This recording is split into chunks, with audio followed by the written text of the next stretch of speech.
নে my dear student, আজ তোদের সাথে সোশ্যাল স্টাডিজ সম্পর্কে আলোচনা করব। কি বললেন স্যার? Social studies? দেখো দেখো, আমি বললাম সোশ্যাল স্টাডিজ আর এ শুনছে সোশ্যাল স্টাডিজ।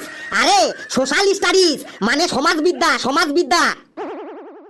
শোন, সমাজবিদ্যা হলো এমন একটা সাবজেক্ট, এখানে প্রাচীন কাল থেকে আজ পর্যন্ত আমাদের সমাজের কেমন কেমন পরিবর্তন হয়েছে, সমাজ কিভাবে সৃষ্টি হয়েছে, সেখানে মানুষের চিন্তাধারা কি, মানুষের কার্যকলাপ কি, মানুষ যে সমাজকে বিভিন্নভাবে পরিবর্তন করেছে এবং পরিবর্তন করতে যাচ্ছে, সেই সমস্ত কিছুই এই সমাজবিদ্যায় আলোচনা করা হয়।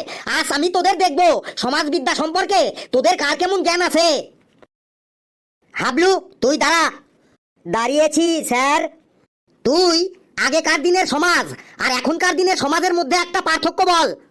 স্যার, আগেকার দিনের মানুষের মধ্যে অনেক ফুর্তি ছিল, আনন্দ ছিল, তারা অল্প বয়সেই বিয়ে করে ছেলেপুলের বাপ হয়ে যেত। আর এখনকার দিনে বাপ মায়েরা ছেলে মেয়েকে বিয়েই দিতে চায় না। সমাজের এত কিছু থাকতে তোর বিয়েটাই মনে পড়লো? তুইও এদের সাথে থাকতে থাকতে দিন দিন একটা গুটিযন্ত্র হয়ে যাচ্ছিস। নে এবার ঘেটু বল, আগেকার দিন আর এখনকার দিনের মধ্যে একটা পার্থক্য বল। স্যার, আগেকার দিনে বাড়িতে পাহারা দেবার জন্য বাড়ির সামনে একটা করে মানুষ বসিয়ে রাখতো, যাতে বাড়িতে একটাও কুকুর ঢুকতে না পারে। আর এখনকার দিনে মানুষ বাড়ির সামনে কুকুরকে বসিয়ে রাখে, যাতে বাড়িতে একটাও মানুষ ঢুকতে না পারে। কথাটা তুই মন্দ বলিসনি। আগেকার দিনে মানুষ খুব বিশ্বস্ত ছিল, আর এখনকার দিনে মানুষের থেকে কুকুরই বেশি বিশ্বস্ত। ঘেটু, তুই বসে পড়।